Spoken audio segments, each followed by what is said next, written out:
Ese wari uzi ko amagambo ya Etienne Tshisekedi ashobora guhindura uko abantu babona ikibazo cy'umutekano hagati y'u Rwanda na Repubulika Iharanira Demokarasi ya Kongo ndetse n'u Rwanda? Muri iyi video turagaruka ku buryo umunyapolitike yavuze bitunguranye aho yemera ko Repubulika Iharanira Demokarasi ya Kongo ifite uruhare mu bibazo by'umutekano w'u Rwanda. Ni amagambo atavugwaho rumwe ariko yuzuyemo ukuri ushobora gutuma utekereza inshuro nyinshi. Urasangamo rero ukuri ku mutwe wa FDLR n'uruhare rwawo mu guhungabanya umutekano, impamvu u Rwanda ruzakomeza gufata ingamba z'ubwirinzi, itandukaniro rikomeye riri hagati ya Felix Tshisekedi ndetse na papa we, n'ibintu bikomeye bishobora kuba byihishe inyuma y'iyi ntambara y'amagambo. Iyi rero ntabwo ari inkuru isanzwe, ni inkuru igufasha gusobanukirwa neza ibintu bikomeye biri kuba muri aka karere. Icyo ngusabye, kanda subscribe niba ushaka amakuru asesenguye kandi arambuye yizewe, like na share kugira ngo n'abandi babimenye.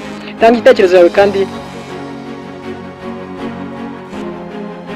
nimba hari icyo utumva cyangwa nimba wifuza ko hari ikindi twaza kukuganiriraho. Ese wemera ibyo Etienne yavuze cyangwa hari ikindi ubona muri ubu buryo?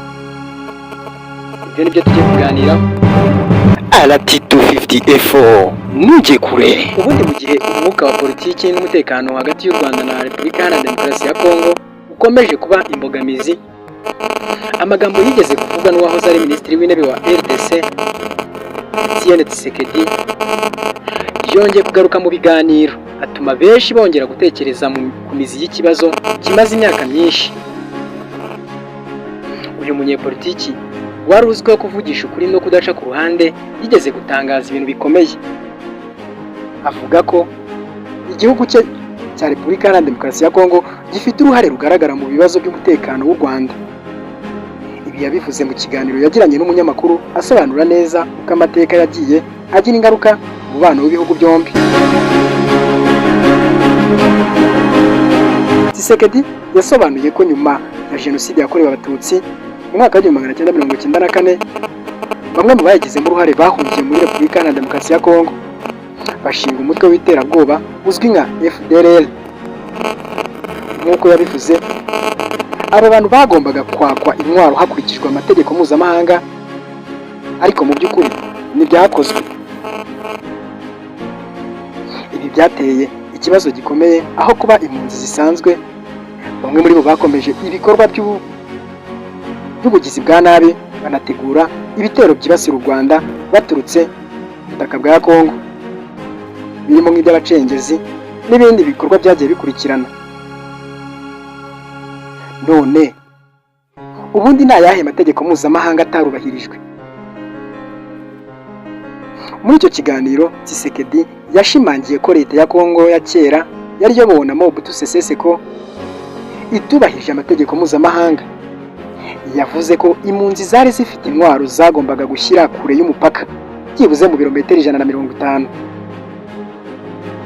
ariko aho gushyirwa kure zashyizwe hafi cyane y'umupaka muri metero nkeya cyane, bituma habaho ibitero byambukiranya imipaka. Mu magambo ye yagize ati, iyo igihugu gifashe ingamba zo kwirwanaho ntugomba guhita uvuga ko kiri kurengana, ugomba no kureba uruhare rwawe mu kibazo nyine. Aya magambo arimo ubutumwa bukomeye. Kwemera uruhare rwawe mu kibazo ni intambwe ya mbere yo kugikemura.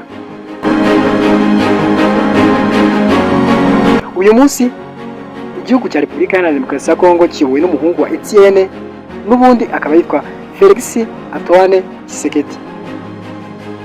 Ariko ibitekerezo bye ku kibazo cy'umutekano bitandukanye cyane n'ibya se. Kuva ku itariki 22, Felix Tshisekedi yakunze gushinja u Rwanda guhungabanya umutekano w'u Rwanda muri iyi myaka imaze gushira yose guhera 2022. Ariko kandi ku rundi ruhande u Rwanda ruvuga ko ingamba z'ubwirinzi zarwo ari iz'ubwirinzi bitewe n'iterabwoba rituruka muri FDLR ikorera hafi y'umupaka ndetse ikorana n'ingabo za Kongo. Amakuru atandukanye yagaragaje ko umutwe wa FDLR wagize uruhare mu bitero byagabwe mu Rwanda, harimo n'ibisasu bya mortier byaguye mu karere ka Musanze mu mwaka wa 2022 ndetse kandi n'ibindi byahitanye abaturage mu karere ka Rubavu mu mwaka ushize wa 2025. Ibikorwa byakomeje gutuma u Rwanda rufata ingamba zikomeye zo kwirinda umutekano warwo, nubwo RDC ikomeza kubibona nk'ubushotoranyi. Mu gihe RDC rero ikomeje kugerageza kumvisha amahanga ko FDLR itagifite imbaraga, u Rwanda rwo rukavuga ko gihari kandi ko igikomeje guteza umutekano muke. Ikibazo gikomeje kuba nk'ipfundo rikomeye ridasenyuka.